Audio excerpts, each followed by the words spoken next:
जय महाराष्ट्र. ऐकू येतं मागे? तिथे ऐकू येत असेल तर हात जरा वरती करून. ठीक आहे. मला वाटतं विचारे साहेब आपली ही सभाच झालेली आहे. आपण विचार करत होतो की चौक सभा आहेत, आपल्या शाखा भेटी आहेत, पण मला वाटतं आपण प्रचार तर सुरू केलेला आहे. आज सगळीकडे वातावरण एकच आहे. मी पाहतोय गल्ली ते दिल्ली, दिल्ली ते गल्ली, की दिल्लीचं सरकार बदलणार आणि परिवर्तन होणार म्हणजे होणारच, हे वातावरण तर दिसायला लागलेलं आहे. आज खास करून तुर्भ्यात येत असताना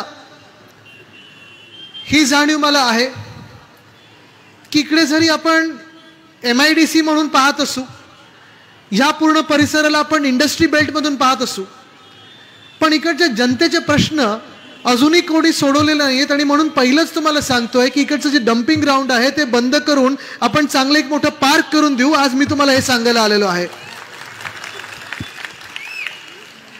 स्थानिक जे आपल्या इकडचे भूमिपुत्र आहेत, तरुण तरुणी आहेत,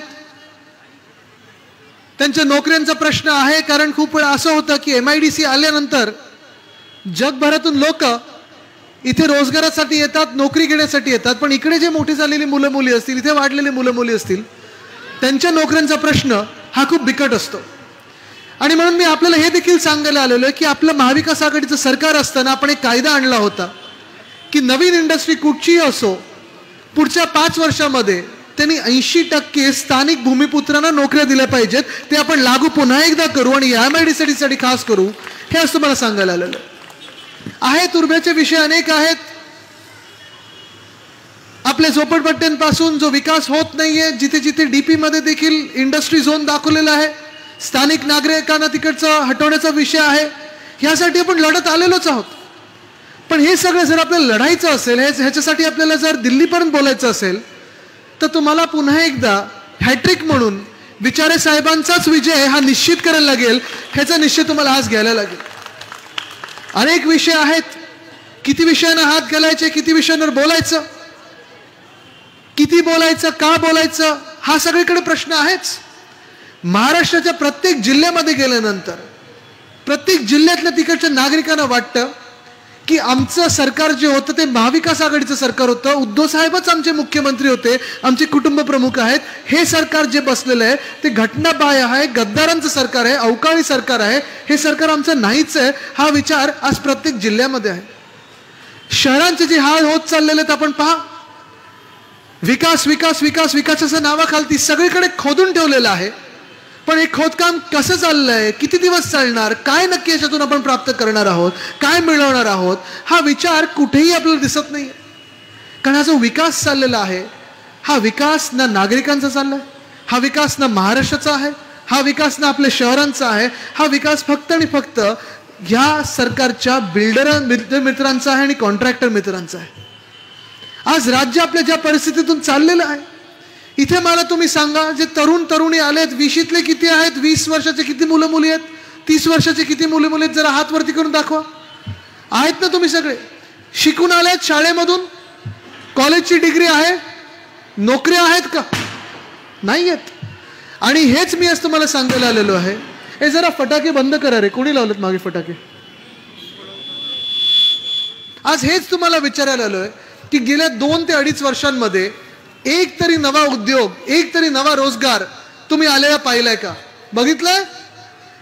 गेले 2-2.5 वर्ष आपण ऐकतोय वेदांता फॉक्सकॉन पाठवलं गुजरातला, एअरबस टाटा पाठवलं गुजरातला, बल्ड्रग पार्क पाठवलं गुजरातला, मेडिकल डिव्हाइस पार्क पाठवलं गुजरातला, वर्ल्ड कपची फायनल, क्रिकेट वर्ल्ड कपची फायनल पाठवली कुठे?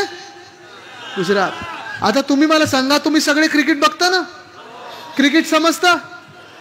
जर हीच फायनल आपल्या महाराष्ट्रात असती, वानखेडेला असती, तर जिंकलो असतो ना आपण. हाच विषय माझा. असं वाटायला लागलेलं आहे की केंद्र सरकारसाठी इतर राज्यच नाहीयेत, गुजरात ही की गुजरातच आहे. आपलं देखील महाराष्ट्र सरकार हे गुजरातमधूनच चालत आलेलं आहे. बरं, एका बाजूला आपण पाहतोय की उद्योग क्षेत्रात सगळे जे उद्योग आपल्या राज्यात होते ते पलीकडे पाठवले जात आहे. जिथे नोकर भरतीचा प्रश्न येतो, सरकारी नोकऱ्यांचा प्रश्न येतो, ह्या सरकारी नोकऱ्यांमध्ये देखील भ्रष्टाचार हा वाढत चाललेला आहे. पेपर फोडण्याचा हा विषय वाढत चाललेला आहे. प्रत्येक वर्षी हा पेपर फुटतो. प्रत्येक वर्षी जी मेहनत करतात तरुण मुलं मुली, त्यांची स्वप्न ही चिरडली जातात. जे कसेबसे होऊन पास होतात त्यांच्या भरतीसाठी, त्यांच्या क्लर्कच्या पोस्टिंगसाठी देखील आज 10 ते 15 लाख रुपये हे मागितले जातात. कसा संपणार भ्रष्टाचार? कसा मिटवणार भ्रष्टाचार? बरं, जे भ्रष्टाचारी आहेत त्यांना भाजपमध्ये घेतलं जातं, जे भ्रष्टाचारी आहेत त्यांना मंत्री बोलवलं जातं, ज्यांच्यावर दाग आहेत त्यांना पक्षात घेतलं जातं. 10 वर्षापूर्वी आपण ऐकलं असेल, अच्छे दिन आएंगे. आलेत अच्छे दिन? आलेत अच्छे दिन?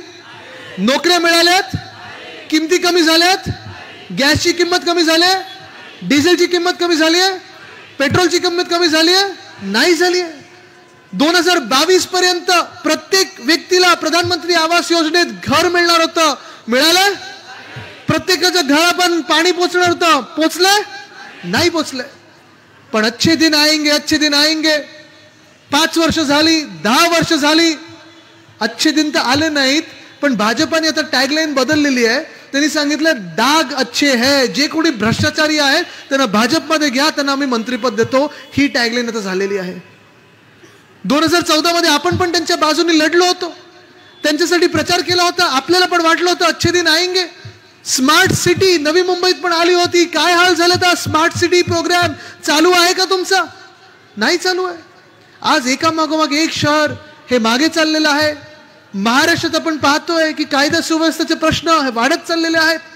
एका बाजूला उद्योग निघून चाललेला आहे, दुसऱ्या बाजूला नोकर भरतीचा प्रश्न आहे, आणि तिसऱ्या बाजूला जर कुठच्या उद्योगपत्यांना वाटत असेल की आम्ही महाराष्ट्रात जाऊन गुंतवणूक केली पाहिजे, त्या उद्योगपत्यांना असं लुटलं जातं, असं धमकवलं जातं की जे येणारे देखील आपल्याकडे आहेत ते पण निघून जातात. ते बोलतात आम्ही कुठेही जाऊ, पण या खोके सरकार जे महाराष्ट्र चालवत आहे तिथे आम्ही जाणं परवडत नाही. जुमला जुमला जुमला, किती जुमले करायचे? आज इथे खूप मोठ्या संख्येत महिला आलेल्या आहेत. जरा महिलांनी हात वरती करून दाखवा, मला हात करा, इथे मनगट दाखवा. मला वाटतं 90% जास्त इथे महिला आलेल्या आहेत आज. आणि ही शिवसेनेची ताकद आहे, कारण त्यांचा विश्वास देखील एकाच व्यक्तीवर आहे. ती व्यक्ती म्हणजे उद्धव बाळासाहेब ठाकरे. त्यांच्यावरच ठाम विश्वास बसलेला आहे. कारण उद्धव साहेबांच्या राजवटीत, उद्धव साहेबांचं जे सरकार होतं तेव्हा ना एक जातीय दंगल झाली, धार्मिक वाद कुठे वाढले नव्हते. विकास जो होत होता तो सगळ्यांचा होत होता, ह्या महाराष्ट्राचा होत होता. आणि आज जो जुमला या भाजपाने येऊन सांगितलेलं आहे की आम्ही महिलांना आरक्षण देऊ, महिलांना आरक्षण पुढचं 10 वर्षात मिळू शकत नाही या भाजपाच्या सरकारमध्ये. कारण त्यांनी जे दाखवलेलं आहे की पहिला आम्ही सेन्सस करू, जनगणना करू, त्यानंतर ते बोलतात आम्ही डिलिमिटेशन करू, त्यानंतर आम्ही अभ्यास करू की महिलांना आरक्षण द्यायचं कसं.